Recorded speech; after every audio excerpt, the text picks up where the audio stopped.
ವಾಣಿ ಅಡುಗೆ ಮನೆಗೆ ಸ್ವಾಗತ. ನಾವಿವತ್ತು ಕರಿಬೇವು ಚಿಕನ್ ಮಾಡ್ತಾ ಇದ್ದೀವಿ. ಅದಕ್ಕೆ ಅರ್ಧ kg ಚಿಕನ್ನು, ಕೊತ್ತಂಬರಿ ಸೊಪ್ಪು, ಈರುಳ್ಳಿ, ಕರಿಬೇವು, ಶುಂಠಿ, ಬೆಳ್ಳುಳ್ಳಿ, ಉಪ್ಪು, ಮೆಣಸಿನ ಪುಡಿ, ಅರಿಶಿನ ಪುಡಿ, ಖಾರದ ಪುಡಿ, ಎಣ್ಣೆ. ಶುಂಠಿ ಬೆಳ್ಳುಳ್ಳಿ ದಪ್ಪ ದಪ್ಪ ಚೆಚ್ಚಬೇಕು.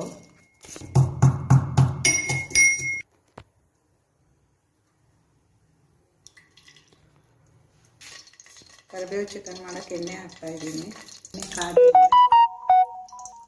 ಎಣ್ಣೆ ಕಾದಿದೆ. ಇದಕ್ಕೆ ಈರುಳ್ಳಿ,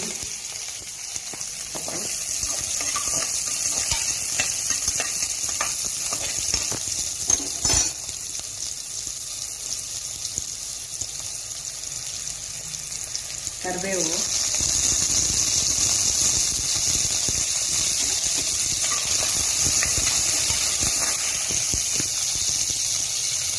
ಶುಂಠಿ ಬೆಳ್ಳುಳ್ಳಿ ಕುಟ್ಟಿರೋದು ಪೇಸ್ಟು,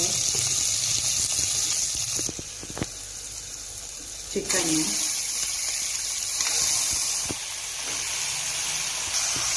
ಅರಿಶಿನ ಪುಡಿ, ಉಪ್ಪು ಎಲ್ಲ ಸೇರಿ ಮಿಕ್ಸ್ ಮಾಡಬೇಕು. ಚೆನ್ನಾಗಿ ಮಿಕ್ಸ್ ಆದಮೇಲೆ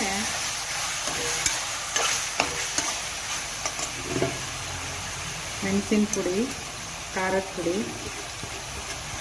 ಹಾಕೆಲ್ಲ ಮಿಕ್ಸ್ ಮಾಡಬೇಕು. ಸ್ವಲ್ಪ ನೀರು ಹಾಕಬೇಕು.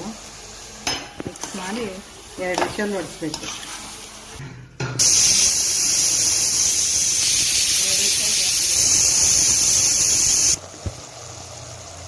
ಈಗೆಲ್ಲ ರೆಡಿ ಆಗಿದೆ. ಇದೆಲ್ಲ ಸ್ವಲ್ಪ ಫ್ರೈ ಮಾಡಬೇಕು. ನೀರಿದೆ ಒಂದು ಸ್ವಲ್ಪ ಎಲ್ಲ ಬತ್ತಬೇಕು.